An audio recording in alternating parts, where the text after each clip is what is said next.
Hey guys, I'm Anestic and today I will show you how I do the giant in less than 12 seconds with my gross elemental damage FP9 setup.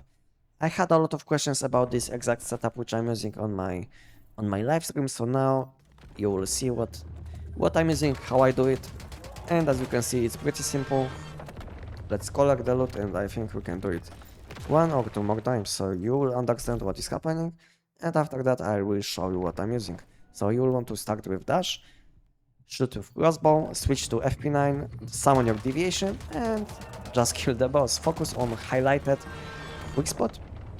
Now we can collect the loot, and I think we can do it one more time, a bit slower, so you will understand what is happening if you don't know.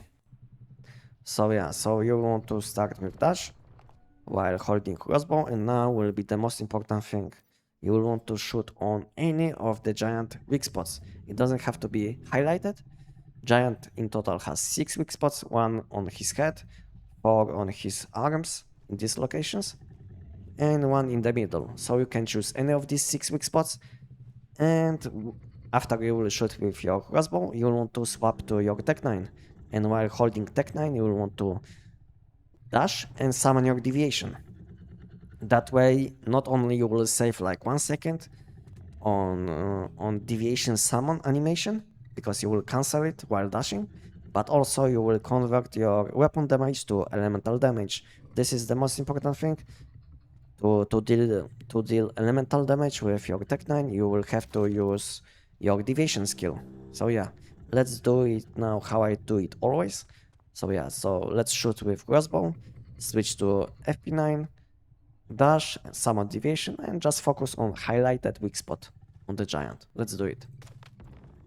Like this, summon deviation, and focus on highlighted weak spot on the giant. And giant is dead, as you can see. Giant is dead. Now we can just reload TEC-9, I mean FP9, collect the loot. We don't even have to reload our crossbow. We can just leave like this. And while we'll be loading, game will reload our crossbow. That's the best thing. So now I think we can go back to my base and I will show you my exact setup, what I'm using. And before I will show you what I'm using, if you will have any additional questions after watching this video, or if you have any problems in Once Human, you can join my community on my Discord, and you can check help request channel. In this channel, you will be able to make your own post and request help from other people. We have already almost 5,000 people on my Discord, so I think you will be able to find answers for your question. It doesn't have to be related with TEC-9, it can be about any topic related with Once Human. So yeah, so if you still didn't join my Discord, I think you can do it. You can do it now. Maybe you will join before we'll hit 5,000 people, which will be a huge thing for me. So yeah, let me show you now my setup. So yeah, for main weapon, you will want to use assault style calibration with elemental damage, critical damage, or weak spot damage or critical chance. To be honest, calibration is a bit flexible. Just focus on your stats. On calibration, you can use any of these stats, and it will do fine. So yeah, as you can see, I'm using calibration with elemental damage. And when it comes to mods, on my weapon, I'm using Rare Catalyst with Frost Vortex suffix.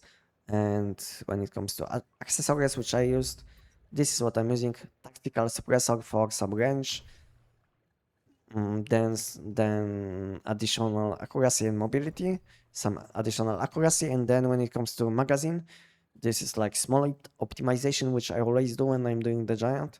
Basically, I don't need additional magazine capacity from gold magazine. So basically, I'm using this magazine for some additional stats like accuracy, reload speed, and mobility. This is like small optimization, but if you will have a bit lower damage than I do, then you will want to use gold magazine, which will give you additional bullets, because I don't know if you will be able to kill the giant with just 20 bullets. So yeah, and this is the ammo type which you will want to use. And when it comes to my secondary weapon, I'm using crossbow with portable style calibration, which will give you mobility. To be honest, secondary stat on your calibration isn't important to use anything, and this is the mod which you will want to have on.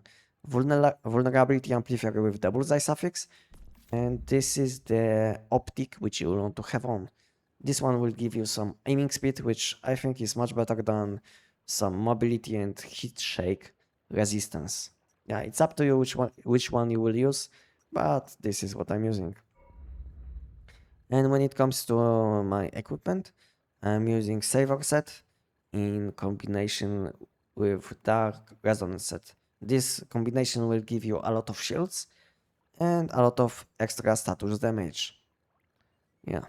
And when it comes to my unique piece, which I'm using cowboy boots, which will give me plus 25% attack while I will be in buff. Yeah.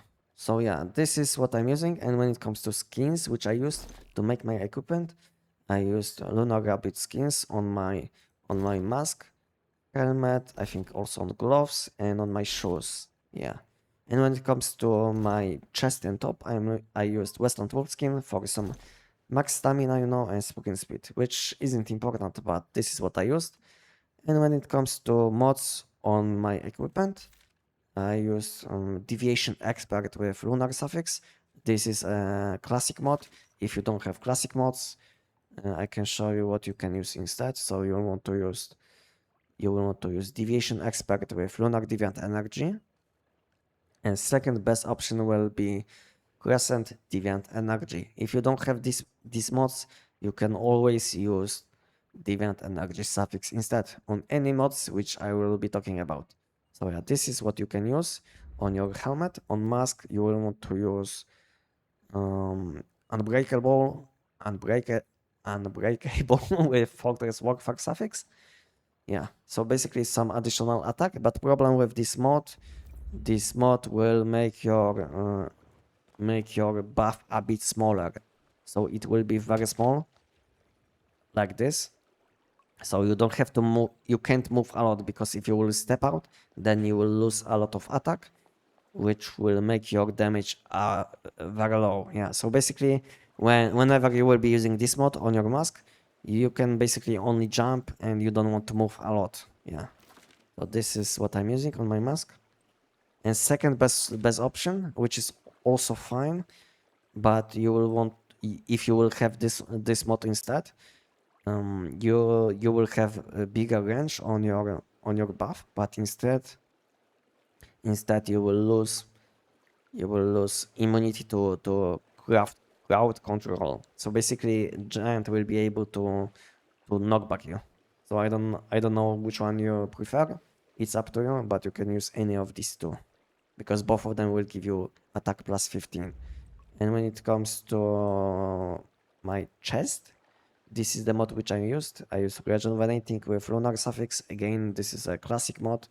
And in new mod system, to be honest, you can use any of these mods with highest stats which you have, highest level which you have. But best one for the giant will be Ardent Shield with Lunar suffix. Where is this one? Lunar Deviant Energy. Yeah, this one will be the best. Just because giant might be able sometimes to one-shot you, but if you will have this mod, giant will be not able to basically one-shot you, because if you will have at least 1000 shield, then one attack will be not able to deal damage to your HP. Yeah, so this is the most important thing. And second best option will be Phantasmal Deviant Energy, this one. So yeah, this is what you can use on your chest, and this is what you want to use on your pants. Distance strike with Resonance Deviant Energy suffix. This is the mod which you want to use. Basically additional weak spot damage, and it's especially useful when giant will have small delay in his attack, and you will be able to basically one-shot him with additional weak spot damage while he will be charging his attack. And when it comes to gloves, this is the mod which I'm using. resonance, deviant energy, critical amplifier, basically additional critical chance and critical damage. You can also use critical boost with resonance, deviant energy suffix. And this if you don't have this suffix, you can get it easily on Manibus season or from mod shop. So yeah. And last mod which you will have to use, you will want to use Rush Hour with Downstar Deviant Energy. This is what I'm using, but to be honest, if you will have Phantasmal Deviant Energy instead, I think this one, yeah, this one. If you will have this mod instead, then use it. But for me it's a bit lower level, as you can see. This one is level 14, this one is level 15. But if you have both of them on level 17, then Phantasmal Deviant Energy mod will be much better in this situation, because you will be switching weapons and you can stay above Giant, unfortunately. So yeah, so use Phantasmal Deviant Energy if you have this mod, but if you don't, then Downstar Deviant Energy is available at the moment, so it should be easy to get this one. So yeah, this is what you will want to use when it comes to mods. And when it comes to cradles, this is what I'm using. So basically additional damage when holding SMGs, additional status damage when hitting weak spots, additional shields when summoning deviation, additional damage to bosses when I have enough shields, additional elemental damage after dealing elemental damage, additional weak spot damage when being in buff, additional weak spot damage against enemies with the bullseye debuff, and lastly frost elemental damage plus 25. Yeah. And when it comes to food buffs, which you will want to use, you will want to use whimsical drink. Let me do it like this quickly. So this is what I'm using. So you want to use whimsical drink, which will give you status damage. You want to use Stardust Mushroom Soup for stamina, but most importantly for damage against enemies with the bullseye debuff, because it's like meat effect. Then you want to use Hot Dog for additional damage against enemies with the bullseye debuff. And lastly, Layered Galaxy for additional elemental damage. So this is what you want to use when it comes to food buffs. And also when it comes to whims, you can use Arrow Leap, which will let you dash like this. So yeah, if you didn't know, it's called Arrow Leap, and you can get it from Atomic Snail Deviation. And I think lastly, I want to show you my deviation, which I'm using. So this is my deviation. So basically Power Graving 2, Starfall, and Moonlight Assault on Polar Jelly. So I think that's it. When it comes to this build. Let me know, guys, what do you think about this build? What would you like to see next? And I think I will see you on Sunday as always. So take care and bye bye. Thank you for watching.